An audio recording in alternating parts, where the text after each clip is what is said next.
kick off, and then that way you all can go back to all of the busy work that you have. But thanks so much for taking the time to chat today. We just wanted to bring people together to talk a little bit about some of the updates to our registration process moving forward, and then provide space generally to answer any questions that you all might have. And especially since it's across a few different regions that we have on here. So we'll do quick introductions. So you all know me, Danny. All pronouns work for me, helping you all with whatever it is that you need for any of the regions. Jessica, you want to go next? Sure. My name is Jessica Langston. I'm at Northeastern State University in Oklahoma. So I'm with Region 4 West doing registration for our conference this year.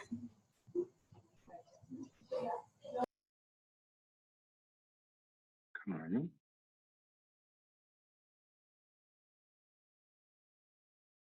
Carmen, I can't seem to hear you.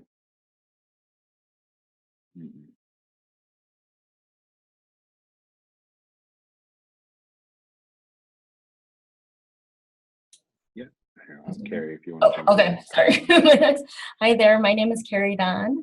I'm at DePaul University in Chicago. I'm in Region 4 East, and I serve as the co-chair for operations co-chair for the region, and that includes registration, volunteers, and technology. Thank you. Carmen, you want to give it another go? Still nothing. You might have to call in on your phone. I don't know why it's not picking up. All right. Tanya, you want to introduce yourself? Hello, everyone. My name is Tanya. I work at Naspa. I am the Assistant Director of Constituent Experience, meaning I am the Assistant Director of Customer Service. I handle the registration and the refunds for the region. Awesome. So while Carmen gets logged in, so the reason to bring everybody together, part of what we're doing is updating our process and streamlining it. So as Tanya shared, she's in charge of setting up registration. A lot of the process that we've done in the past, where it all mainly came to me, we've actually, within the office, broken it out into different areas. So Tanya has become our point person, as you've seen in the emails that were sent a few weeks back, for registration, and will really just manage the process moving forward. We would put a note in there about our updated process. So for myself, I'll still offer all of the general conference support and supporting anything with the phone calls or the meetings, any requirements between myself, Nathan, traveling on site for the conferences. And I think you're in, but there is a button that you need to hit. I know, I'm working on it. Sorry.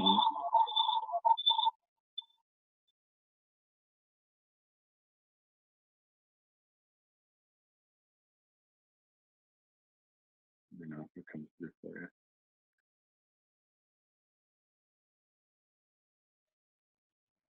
All right, are you there? Hello. Technology. Hello, Will? Yep. How are you, Danny? Hey, doing well, doing well. We're just kicking off. We just did a quick little introduction. So if you want to introduce yourself, region, role in the committee, and then where you work. Yep. Will Johnson, Fairfield University Region Registration Chair. Awesome. Thank you. And then Carmen, do we have you back on? Yeah. No, can you hear me now? Yes, we can. Okay. So sorry about that. I don't know. I use Ring all the time, but then for some reason it didn't want to work today. So sorry. No worries. Yeah. So I am from the University of Utah, so Region 5, and I'm doing the Naspa Western Regional in November. Awesome. Perfect. Thanks so much. Alrighty, and then because there's always a little bit of feedback, if you all mute yourselves when you're not talking, that'll be helpful. We'll do the same on our end. So just talking a little bit more on the updated process, as I mentioned. So because of the number of events, and we're at, on a regional side, between 35 and 40 regional events a year now that range from 20-person institutes all the way up to the largest, which is our Western Regional Conference that averages somewhere between 800 to 1,200, depending on the location. With all of that, we've created different processes inside of the office to help manage that and to provide the amount of support that we want to be able to provide at the level that we want to be able to provide. And so a lot of that is figuring out who within the office is doing things already that there's no reason to have a middle person, which is usually me. So Tanya and I have been working together on setting up a different process for registration. So she's actually going to be the main point of contact for all of the registration chairs moving forward. Is already the person that answers either events at naspa.org or refund at naspa.org and manages all of that. And for me, a lot of it was just kind of like getting information from you all, doing a little bit of training, and then moving it over to Tanya. So Tanya is now going to be in charge of that space. I'll still do the general conference training and supporting on all of the phone calls and anything. For anything that you need, should Tanya be out of the office, I'm always a backup. So you can always feel free to reach out to me. And then supporting anything with call for programs. So that piece is something that if there is something specific for call for programs, not that you all deal with it directly, but that really goes towards me. Tanya is listed on here, main point of contact, event setup, and any registration questions or issues. Now, the difference that we always put is if there are event-specific questions, those go to you all. So if there's refunds requests or just generally like, I don't understand something about the conference, we direct those to you all first. If there are technical registration related questions, those we always are happy to answer, and that's where we'll send information over to events@naspa.org. I also wanted to mention Stefan on here. So Stefan is our, in our office, works in our accounting department and is someone that you may connect with periodically, but really the regional treasurers are going to be the main ones that connect with him, and he helps us with our event closeout process. So if there is, sometimes he might reach out either through us or directly towards the end of the year for any registration related questions, but that is once the event is over. It's not often that he'll be reaching out during the event, but he helps us make sure that our audit is clean and something that we're able to process year to year. I did want to turn it over now to Tanya to talk a little bit about preferred method of contact and the forms and different pieces like that. Okay, now it's time for the fun stuff. So can you all hear me? Okay, I'm going to share my screen.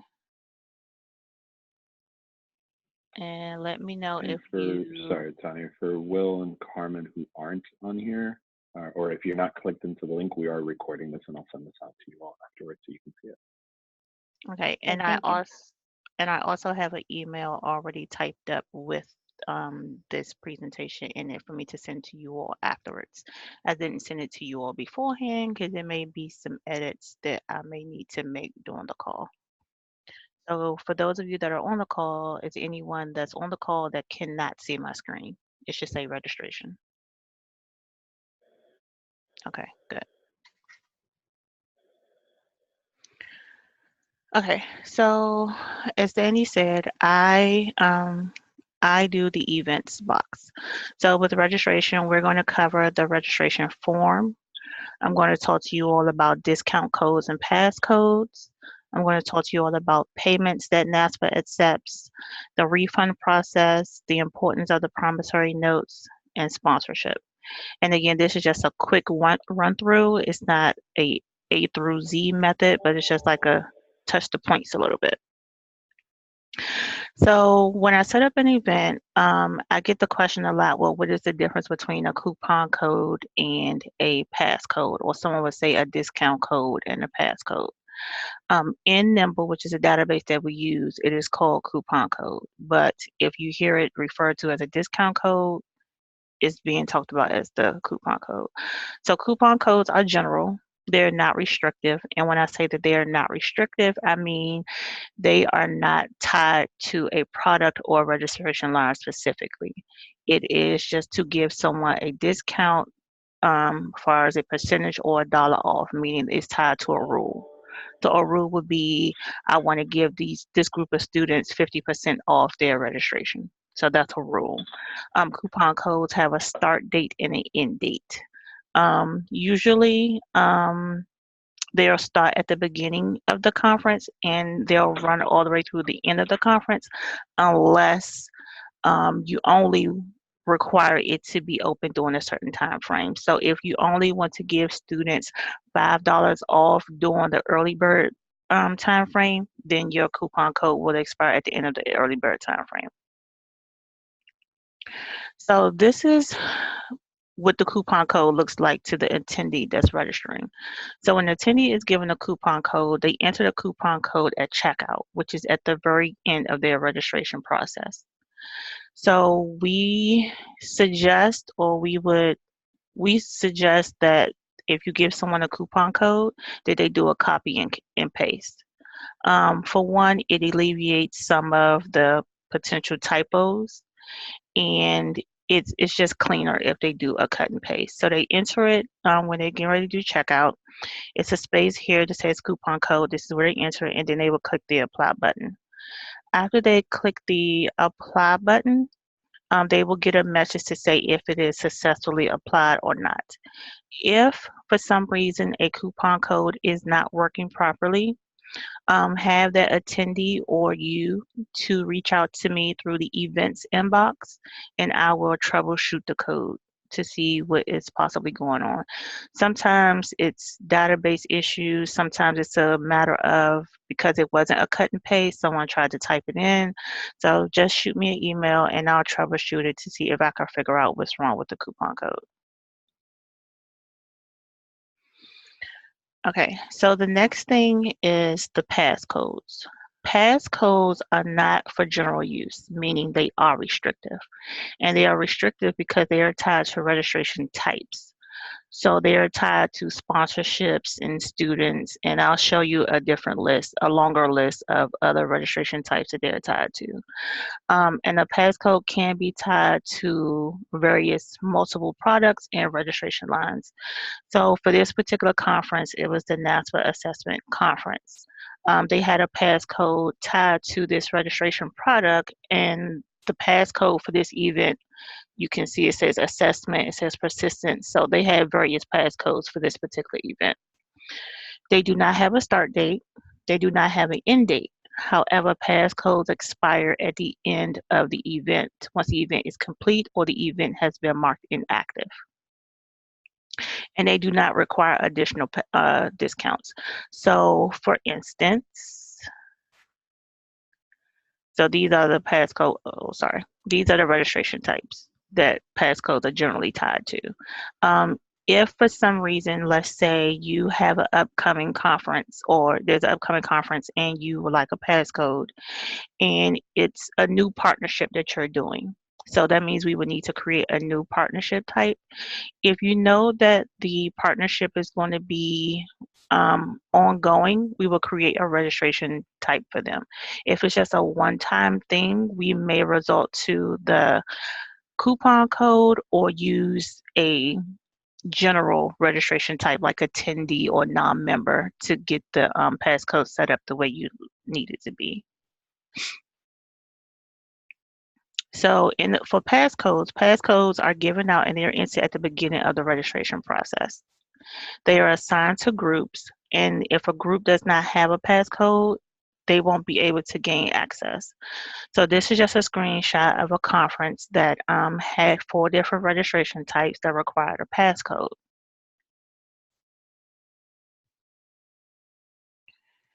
And on this screen, you will see, this is what they'll see when they're requiring a passcode. And beside it, you'll see if someone was to select presenter and then they enter the wrong passcode for presenter, this is the error that they will receive.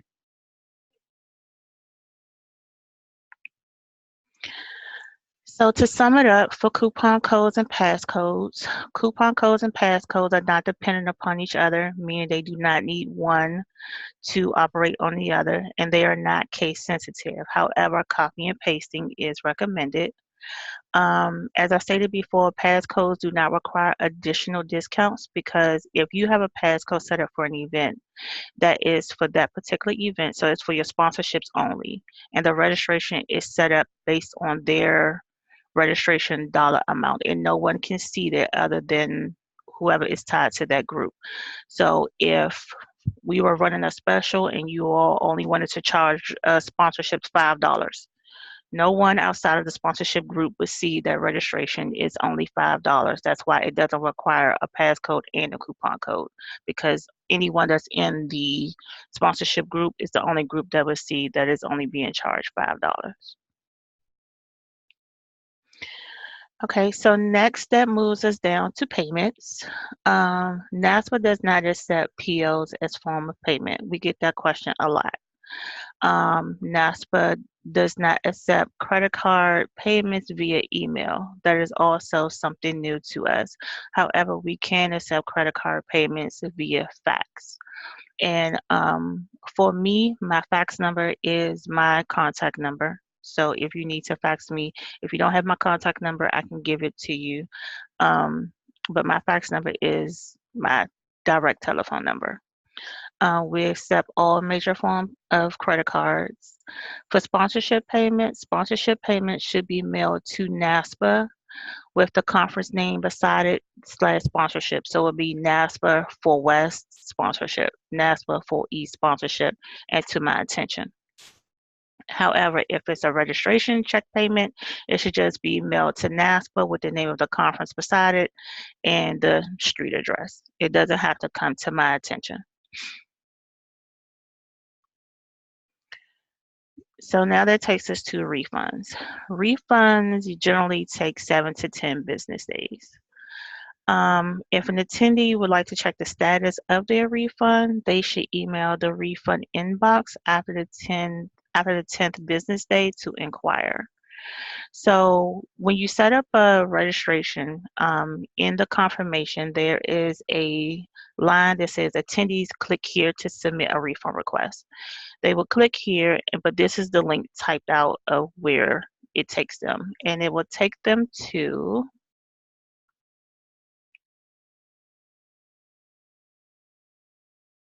this screen.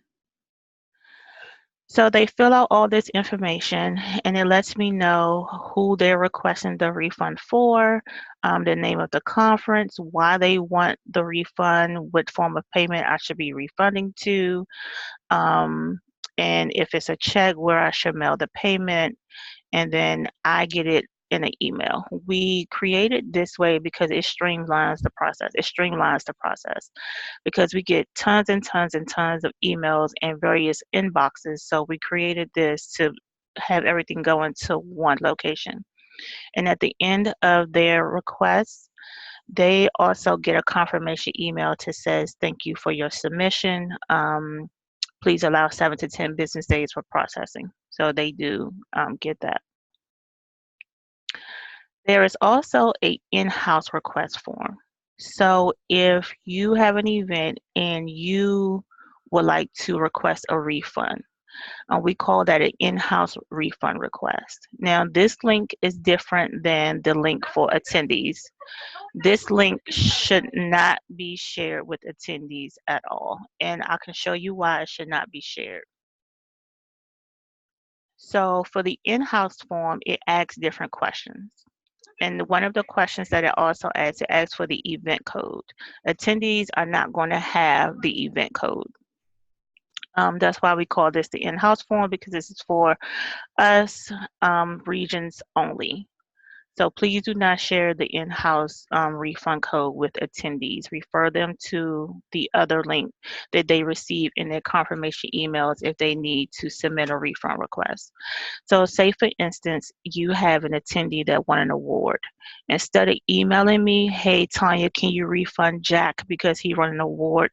You would submit your refund request through the in-house form, and then I will get it in email. And it will have all the information that I need. recently someone emailed me and asked me what is the codes that you need. So at the end of this, these are all the codes for the particular event. So for region 1, this is the code 2, 3, 4 East, and so on and so forth.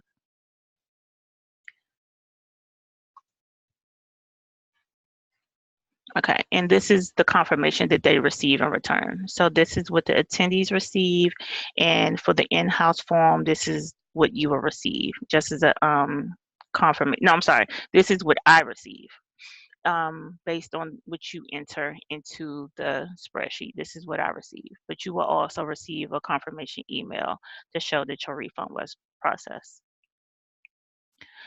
Okay, moving right along to promissory notes. Promissory notes is very, very, very important.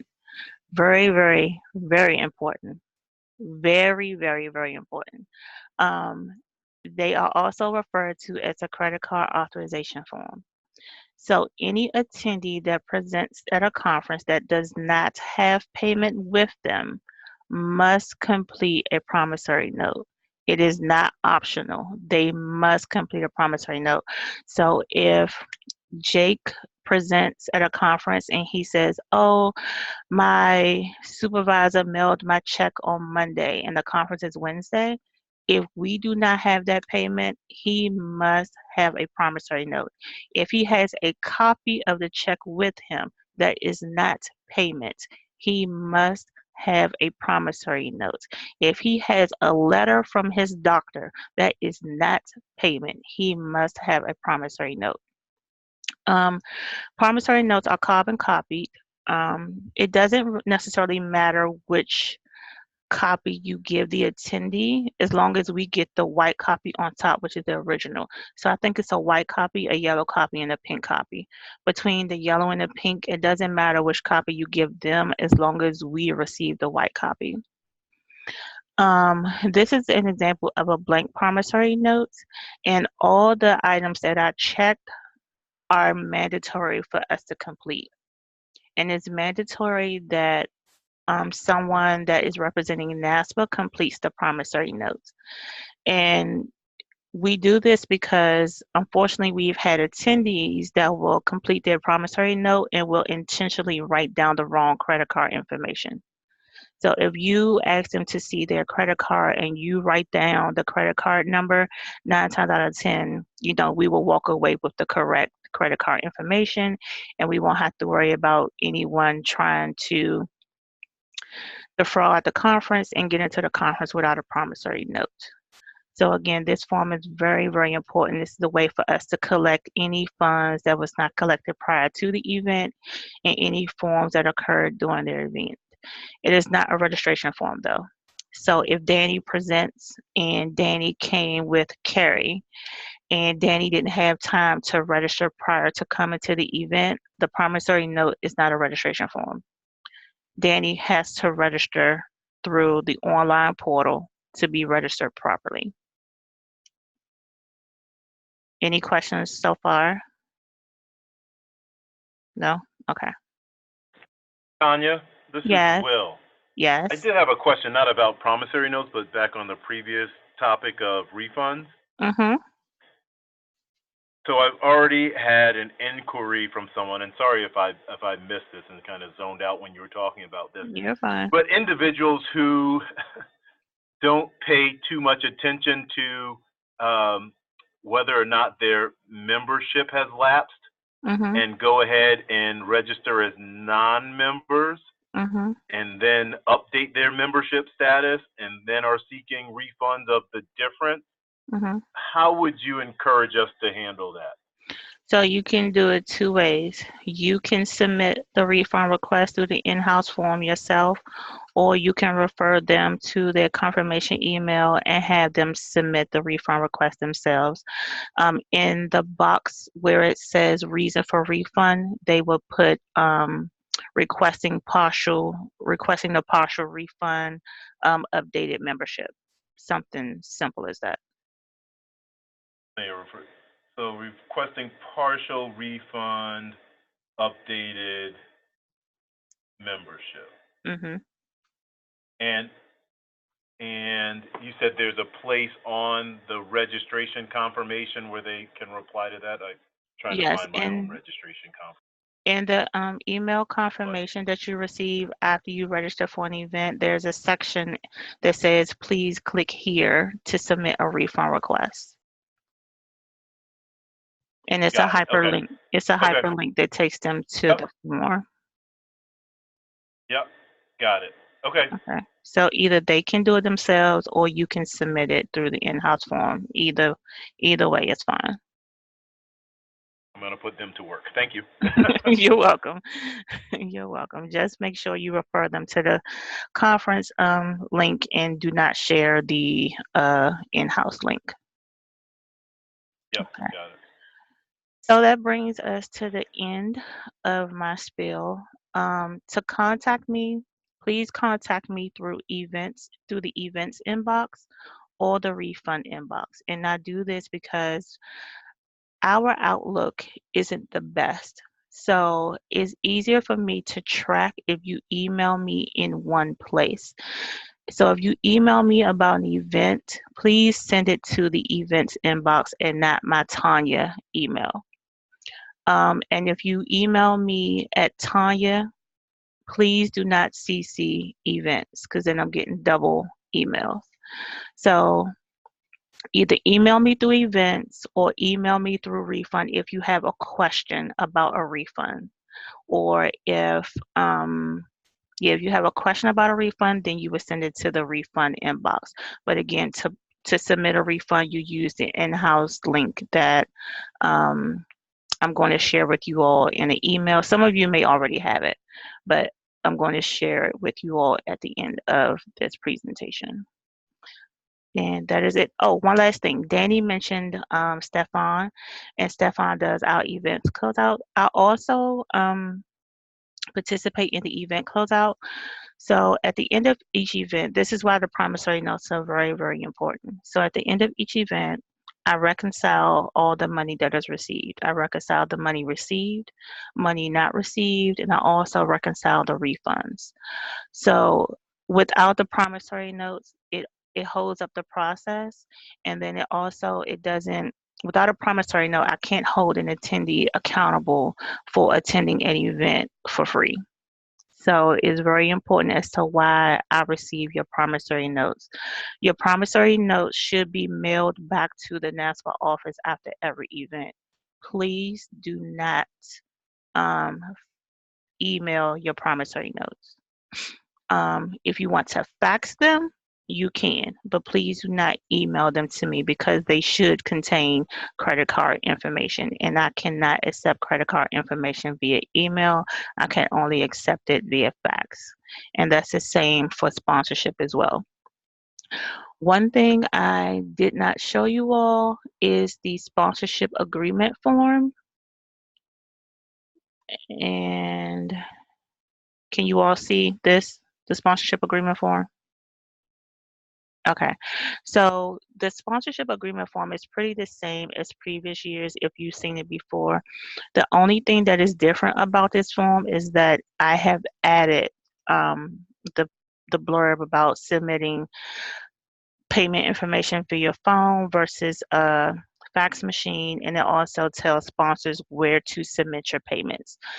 Sponsored payments should not be sent to you all. They should be sent directly to the NASPA office. If an attendee is going, I mean, not attendee, I'm sorry, if a sponsor is going to fax over their sponsor form, please advise them to not fax it to you all with their credit card information on it. So if they want you all to have their sponsor form, they should submit it to you all without the credit card information. And you can let them know that we will not be sharing their credit card information with you all either.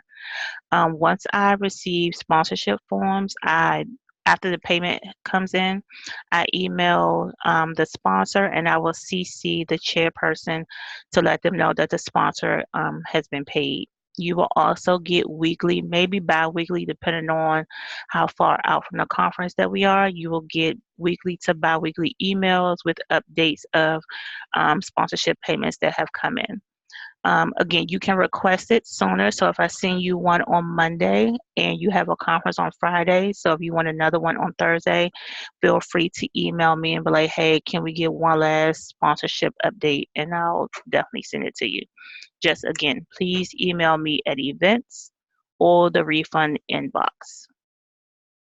And that's And it. I will add, thank you, Tanya. I will add specific to sponsorship, although you all may not get this directly. It does come to you periodically as registration chair. Sometimes you will randomly just get stuff.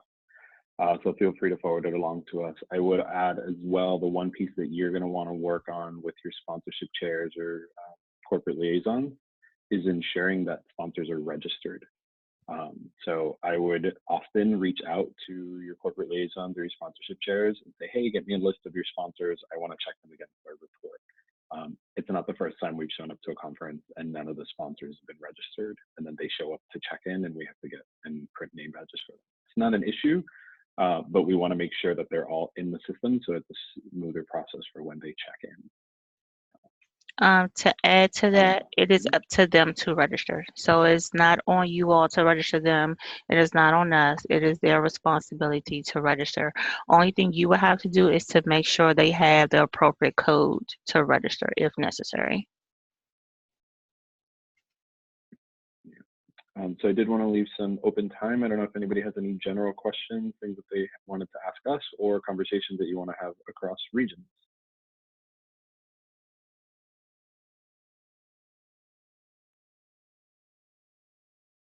I do have one. Well, I had two, but you answered it with my event code, so now I have that.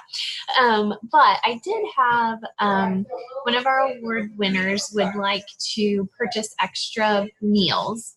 And so when we go back in to edit an existing registration, I can only add like one meal to someone's registration or anything. How could we add like 4? So do you think this will be ongoing for other attendees or just as one attendee? I don't know. I don't imagine like a lot of people would want to do that. But I think this particular person, like she is it's in Fargo and she lives in Fargo. So she's bringing people with her or something. So I can't imagine it'll be a lot of people doing that.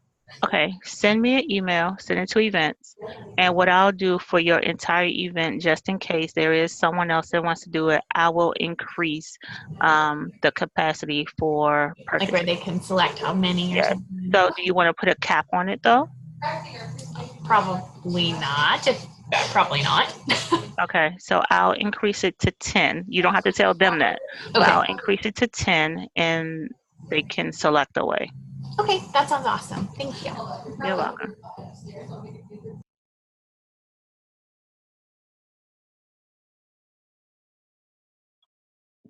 Will or Carmen, anything else?